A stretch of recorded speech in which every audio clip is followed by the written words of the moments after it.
తెలంగాణలో పనిచేస్తున్న గౌరవ ఉపాధ్యాయులందరికీ నమస్కారములండి. నేను మీ రవి ప్రతాప్. నా ఛానల్ పేరు ఇంగ్లీష్ విత్ ఎస్డిఆర్పి. ఎల్లప్పుడూ తాజా విద్యా ఉద్యోగ సమాచారాలతో మీ ముందుంటాను. ఒకసారి స్క్రీన్ చూడండి. ఆ స్క్రీన్లో మన సర్కార్ పాఠశాల కనబడుతూ ఉంది. ఆ వాతావరణమే మన సర్కార్ పాఠశాల. ఆ యొక్క పాఠశాలలో విద్యార్థులకు విద్యాబుద్ధులు నేర్పుతున్న, సామర్థ్యాలను పరిశీలిస్తున్న ఒక అధికారి. ఆ అధికారి ఆషామాషి అధికారి కాదు.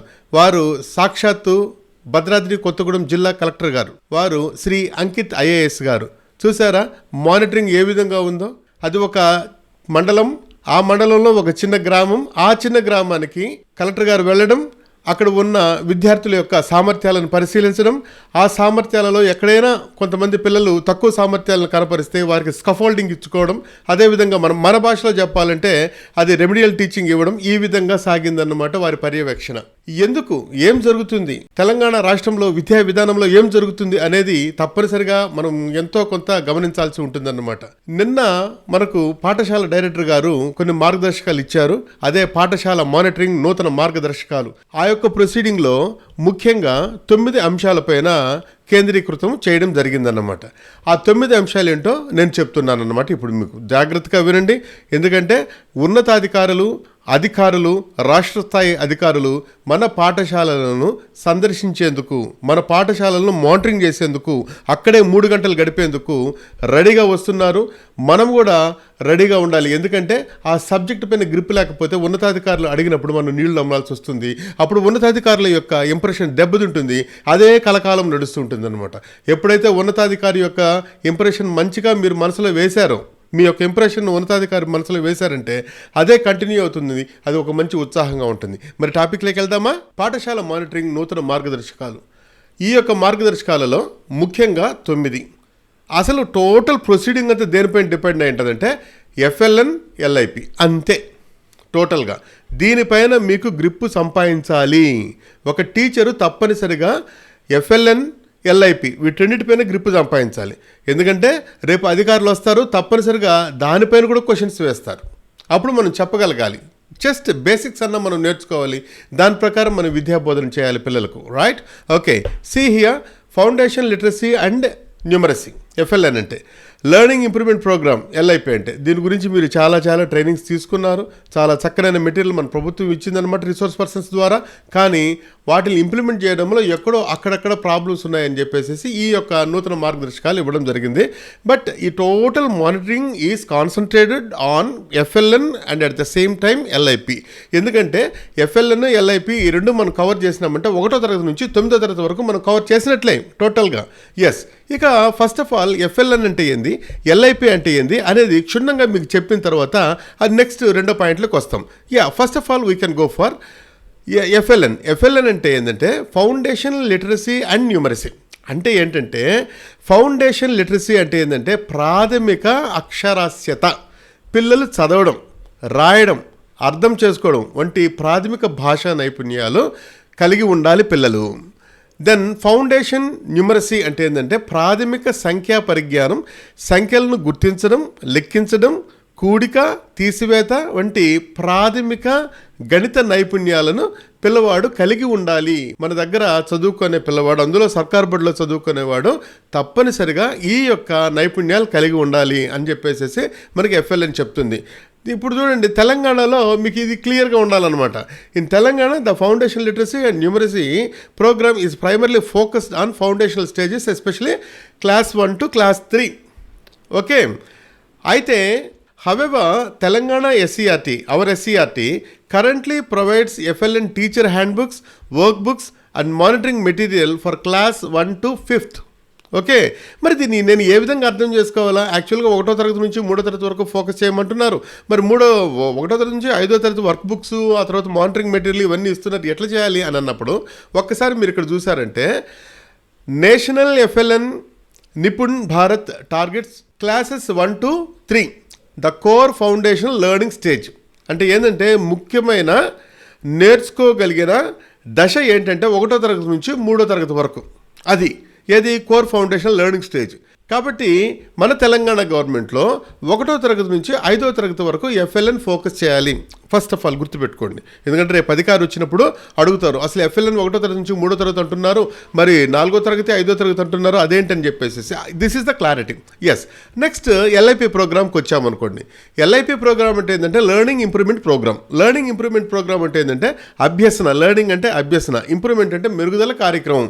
ఎక్కడెక్కడైతే గ్యాప్స్ ఉన్నాయో వాటిని మనం డెవలప్ చేసుకుంటూ వెళ్ళాలి, ఆ గ్యాప్స్ని తగ్గించుకుంటూ ఆ తర్వాత అభ్యసనను మెరుగుపరుచుకుంటూ పోవాలి.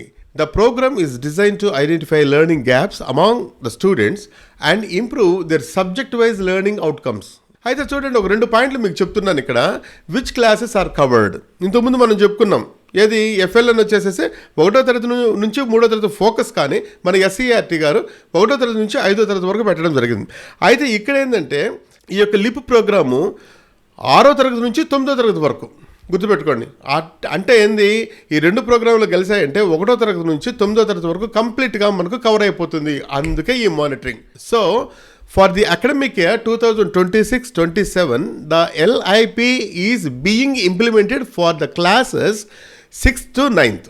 Okay, that's clear, right. Next, why was LIP introduced. ఎందుకు దీన్ని ఇంట్రడ్యూస్ చేశారు అనంటే, major purpose is to identify students learning gaps. పిల్లవాడు అభ్యసించినప్పుడు ఎటువంటి అవరోధాలను ఎదుర్కొన్నాడు అనేది మనం గమనించాలి. Second one, assess their existing learning level. First of all దాన్ని అసెస్ చేయాలి. అసెస్ అంటే ఏంటంటే మదింపు. పిల్లవాడు ప్రస్తుత స్థాయిని మనం అసెస్ చేయాలి.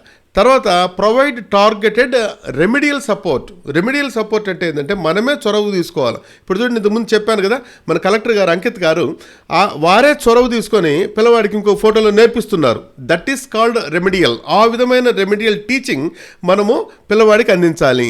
తర్వాత improve subject wise learning outcomes. Subject wise తీసుకొనేసేసి మనం పిల్లవాడికి, ఎందుకంటే 6వ తరగతి నుంచి 9వ తరగతి వరకు అంటే ప్రతి దానికి సబ్జెక్ట్ టీచర్ ఉంటారు కదా, అందువల్ల సబ్జెక్ట్ వైజ్ ఇంప్రూవ్మెంట్ ప్రోగ్రామ్ మనం చేయాలి. తర్వాత monitor students progress through subsequent assessments.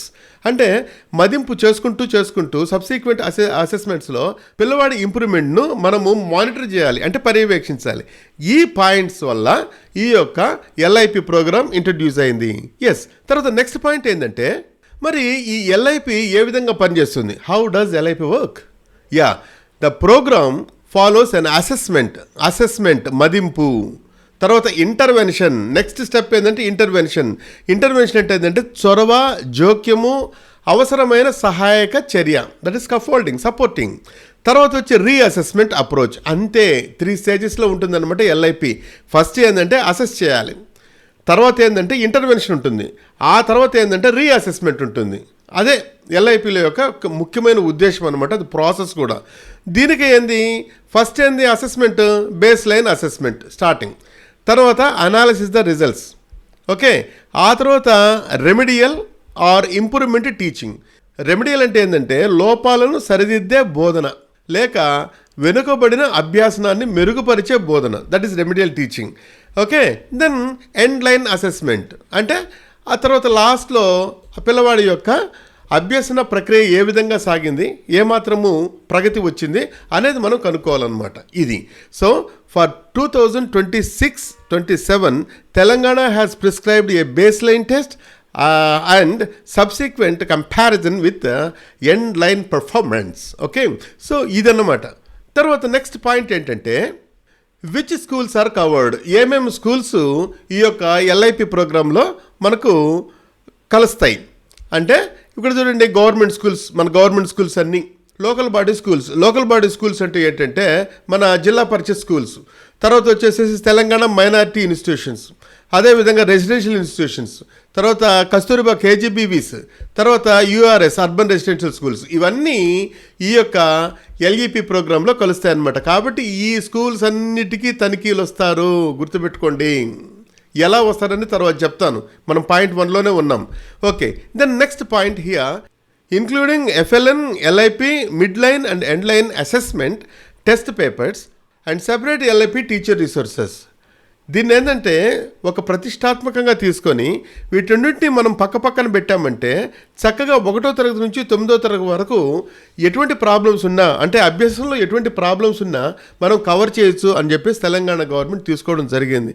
తద్వారా దీన్ని ఇంకొంచెం మంచిగా, అంటే కొన్ని గ్యాప్స్ కనబడుతున్నాయి వాళ్ళకు చెక్ చేసినప్పుడు, కొన్ని గ్యాప్స్ కనబడుతున్నాయి. ట్రైనింగ్స్ ఇస్తున్నారు, ట్రైనింగ్స్ తీసుకుంటున్నారు, ఇంప్లిమెంట్ చేయాలని ట్రై చేస్తున్నారులే, కానీ what are the gaps there, we have to identify them.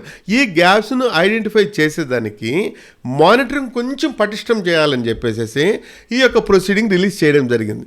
ఈ ప్రొసీడింగ్లో 1వ పాయింట్ చెప్పాను. 1వ పాయింట్ ఏంటంటే ఈ యొక్క మానిటరింగ్ ఎందుకు టైట్ చేశారంటే ఎఫ్ఎల్ఎన్ పైన, ఆ తర్వాత ఎల్ఈపి పైన కాన్సన్ట్రేట్ చేయాలి అని చెప్పేసి. ఎప్పుడైతే అధికారి ఎఫ్ఎల్ఎన్ ఎల్ఈపి అంటాడో ఈ క్వశ్చన్స్ తప్పనిసరిగా అడుగుతారు, అంటే దానిపైన ఒక అవగాహన ఉండాలి. అందుకు ఇది చెప్పడం జరిగింది. Now we can go for second point of the proceeding, right. సర్కారు బడుల్లో విద్యార్థుల కనీస సామర్థ్యాలు మెరుగుపరచుటే ఎఫ్ఎల్ఎస్ కాదండి, ఎఫ్ఎల్ఎన్ మరియు ఎల్ఐపి యొక్క ముఖ్య ఉద్దేశం. ఇది మనం చెప్పుకున్నాం. ఇక తనిఖీకి వెళ్ళే ఏ అధికారి అయినా, చాలా ఇంపార్టెంట్, తనిఖీకి వెళ్ళే ఏ అధికారి అయినా, ఏ స్థాయి అయినా 3 గంటల పాటు విధిగా అదే బడిలో ఉండి అన్ని విషయాలను పరిశీలించాలి, బోధనతో సహా. ఏదో తర్వాత చెప్తాను. అప్పుడు మాత్రమే ఆ యొక్క విజిట్ను పరిగణలోకి తీసుకుపోతుంది. ఒక విజిట్ అంటేనే అలా వెళ్ళి ఒక 10 నిమిషాలు చూసి వచ్చేది కాదు. ఇప్పుడు 3 hours ఒక స్కూల్లోనే కూర్చోవాలి, అక్కడే ఉండాలి, అన్ని విషయాలు పరిశీలించాలి. ఈ అన్ని విషయాల్లో ముఖ్యంగా ఏంటంటే ఎఫ్ఎల్ఎన్ ఎల్ఐపి కరెక్ట్గా నడుస్తున్నాయా, base line test, end line test, గత పేపర్లు ఉన్నాయా, ఏ విధంగా నడుపుతున్నారు అని చెప్పేసి అన్ని విషయాల్లో ఇదొక విషయం. Focusing is on how the implementation of FLN and LIP. Okay, yes. కాబట్టి 3 గంటలు ఆ స్కూల్లో ఉంటేనే మాత్రమే దాన్ని పరిగణలోకి తీసుకోబడుతుంది, రైట్. నెక్స్ట్, ఎంఈఓలు, క్వాలిటీ కోఆర్డినేటర్లు. ఎంఈఓలు మండలంలో ఉంటారు, జిల్లా కోఆర్డినేటర్లు జిల్లాలో ఉంటారు. వాళ్ళు ఏం చేస్తారు, వారానికి 3 రోజులు క్షేత్ర పర్యటన చేయాలి. వారంలో 3 రోజులు పక్కా క్షేత్ర పర్యటన చేయాలి. టోటల్గా నెలకు 20 నుంచి 24 స్కూళ్ళను సందర్శించాలి. సందర్శించడం అంటే ఏంటి, ఇదివరకే మనం చెప్పుకున్నాం. పాయింట్ నెంబర్ 3లో 3 గంటలు అక్కడే కూర్చోవాలి. 3 గంటలు అక్కడ కూర్చున్నప్పుడు మాత్రమే అది ఒక సందర్శన, అప్పుడు మాత్రమే దాన్ని లెక్కలేకి తీసుకుంటారనమాట. Yes. Next, complex head masters నెలకు 16 నుంచి 20 బడులను సందర్శించాలి. ఇక జిల్లా విద్యాశాఖాధికారులు, డిఓ గారులు, అదేవిధంగా ఆర్జేడీ గారులు, regional joint director school education గారు, వీరు తప్పనిసరిగా వారి యొక్క పరిధిలో ఉన్న స్కూల్స్లో నెలకు 12 స్కూల్స్ నుంచి 16 స్కూల్స్ను సందర్శించాలి. తప్పనిసరిగా జాగ్రత్తగా ఉండండి ప్రతి ఒక్కరు. అదేవిధంగా రాష్ట్ర స్థాయిలోనే కూడా చూడండి, ఈ మానిటరింగ్ అలా వదిలేయాల. రాష్ట్ర స్థాయిలో ఉన్న హెచ్ఓడీలు, హెడ్ ఆఫ్ ద డిపార్ట్మెంట్స్, అదేవిధంగా డైరెక్టర్లు నెలకు 5 పాఠశాలను విధిగా తనిఖీ చేయాలి, సందర్శించాలి. ఓకే. ఇక వాళ్ళు క్లాస్ రూమ్లో 45 నిమిషాలు, ఇప్పుడు 3 గంటలు ఉంటుంది కదా, 3 గంటలు ఒక స్కూల్లో కూర్చోవాలని చెప్పేసి అన్నారు కదా. ఈ 3 గంటల్లో 45 నిమిషాలు ఒక క్లాస్ రూమ్లోనే కూర్చోవాలి. క్లాస్ రూమ్లో కూర్చొని వివిధ విషయాలను, అంటే డిఫరెంట్ సబ్జెక్ట్స్ను కూలంకుషంగా మరియు నిశితంగా గమనించాలి. అది 8వ పాయింట్లో ముఖ్యం. 45 నిమిషాలు అంటే స్కూల్లో 3 గంటలు, ఒక క్లాస్ రూమ్లో 45 నిమిషాలు తప్పనిసరిగా కూర్చోవాలి. సందర్శనలో ఒక భాగము. ఈ విధంగా మానిటరింగ్ టైట్ చేయడం జరిగింది. ఎస్. మరి ఈ యొక్క వివిధ విషయాలు అన్నారు కదా, ఆ వివిధ విషయాలు ఏందో మనం ఇప్పుడు చూద్దాం. ఈ 45 నిమిషాలలో ఏమేమి చూడాలి ఆ క్లాస్ రూమ్లో ఆ అధికారి, అంటే సందర్శనకు వచ్చిన అధికారి ఏమేమి విషయాలు చూడాలి అని అంటే ఇక్కడ చూడండి 5 పాయింట్స్ పెట్టడం జరిగిందనమాట. ఈ 5 పాయింట్స్ ఏంటంటే, టీచర్లు ఎలా చెప్తున్నారు, how they are teaching subject. Okay. సరే. తర్వాత విద్యార్థులు ఎంతవరకు నేర్చుకున్నారు అంటే ఇన్పుట్ గమనించాలి, అవుట్పుట్ గమనించాలన్నమాట. విద్యార్థులు ఎంతవరకు నేర్చుకున్నారు, అక్కడికక్కడే టీచర్లకు సూచనలు ఇవ్వాలి. ఒకవేళ టీచర్లు కానీ లేకపోతే విద్యార్థులు కానీ చెప్పడంలో ఏదన్నా చిన్న ప్రాబ్లమ్స్ ఉన్నా, ఎందుకంటే ఎర్ర్ ఈస్ హ్యూమన్, చెప్పడంలో ఏదన్నా చిన్న ప్రాబ్లమ్స్ ఉన్నా, పిల్లలు నేర్చుకోవడంలో చిన్న ప్రాబ్లమ్స్ ఉన్నా అక్కడికక్కడే ఆ యొక్క సందర్శించిన అధికారి సూచనలు ఇవ్వాలి. ఫైనల్గా ఏం చేయాలంటే స్కూల్ సిబ్బందితో మీటింగ్ నిర్వహించాలి. తర్వాత లోపాలను ఎలా సరిదిద్దాలో మార్గనిర్దేశం చేయాలి, అంటే వాళ్ళని డైరెక్ట్ చేయాలన్నమాట. ఈ విధంగా మీరు ఈ లోపాలను సవరించగలము అని చెప్పేసి వారికి తోచిన, ఆ అధికారికి తోచిన సలహాలు ఇవ్వడం జరుగుతుంది. తర్వాత ఫైనల్గా విజిట్ డేటాను ఎడ్యుకేషన్ యాప్లో అప్లోడ్ చేయాలి. ఇది ఈ విధంగా చేయాలన్నమాట. ఓకే, కాబట్టి ఈ యొక్క మానిటరింగ్లో ఏం చేయాలనేది మనకు తెలుస్తుంది అనమాట. ఆ తర్వాత ఏంటంటే నెల రివ్యూ మీటింగులు, అది ఎవరెవరితో చేయాలి అనేది ఇప్పుడు చెప్తాను. ఇక లాస్ట్లో 9వ పాయింట్ ఏంటంటే, ఆ ప్రొసీడింగ్లో ఉన్న 9వ పాయింట్, పర్యవేక్షణ పైన ప్రతి నెల రివ్యూ మీటింగ్ నడుస్తుంది. ప్రతి నెల జిల్లా స్థాయిలో ఒకటి, రాష్ట్ర స్థాయిలో ఒకటి నడుస్తుంది అనమాట. జిల్లా స్థాయిలో డిఈఓ గారు ఆ యొక్క రివ్యూ మీటింగ్ నడుపుతారు. ఎవరెవరితో నడుపుతారు? ఎంఈఓస్, నాయనా మీరేం చేశారు, ఆ తర్వాత ఎక్కడెక్కడ ఏం చేశారు, ఏమన్నా లోపాలు ఉన్నాయా, ఎఫ్ఎల్ఎన్ ఇంప్లిమెంటేషన్లో కానీ ఆ తర్వాత ఎల్ఐపి ఇంప్లిమెంటేషన్లో కానీ ఏమన్నా లోపాలు ఉన్నాయంటే ఆడ క్లియర్గా ఏమొచ్చింది, 1వ తరగతి నుంచి 9వ తరగతి వరకు వచ్చేసింది. తర్వాత జిల్లా కోఆర్డినేటర్లతో మీటింగ్, తర్వాత వచ్చేసేసి కాంప్లెక్స్ హెడ్ మాస్టర్స్తో మీటింగ్, ఎందుకంటే వీళ్ళే అక్కడ సందర్శనకు పోయేది. తర్వాత ఇంకెవరినన్నా ఒకళ్ళు డిఓ గారు వారి యొక్క డిస్క్రిషనరీ అథారిటీస్తో పంపిస్తే వాళ్ళను కూడా వారు ఈ యొక్క రివ్యూ మీటింగ్లో పాలు పంచుకోవచ్చు అన్నమాట. ఓకే, భాగస్వామి చేయవచ్చు. రైట్, కాబట్టి ఈ నలుగురితోనూ డిఓ గారు ఈ ప్రతి నెల 28వ తారీఖున, ఇంకంతే అది ఫిక్స్డ్, 28వ తారీఖున ఈ యొక్క జిల్లా స్థాయిలో రివ్యూ జరుగుతుంది. ఇక ప్రతి నెల 29వ తారీఖున రాష్ట్ర స్థాయిలో స్కూల్ ఎడ్యుకేషన్ డైరెక్టర్ గారు ఒక రివ్యూ మీటింగ్ వీళ్ళందరితో ఇస్తారనమాట. అంటే రాష్ట్రంలో ఉన్న డిఈఓలు, అదేవిధంగా ఆర్జేడీస్, ఇతర అధికారులు, వీళ్ళతో ఉంటుందన్నమాట రివ్యూ మీటింగ్. కాబట్టి ఇక్కడ చూడండి, ఈ మానిటరింగ్ని ఎంత టైట్ చేశారో మీకు ఒక క్లియర్గా ఐడియా ఉంది. ఆ తర్వాత మానిటరింగ్లో ఏ విధంగా మనం సందర్శించాలి, ఆ తర్వాత రివ్యూ మీటింగ్ ఏ విధంగా చేయాలి అనేది ఒక క్లియర్గా చెప్పడం జరిగింది.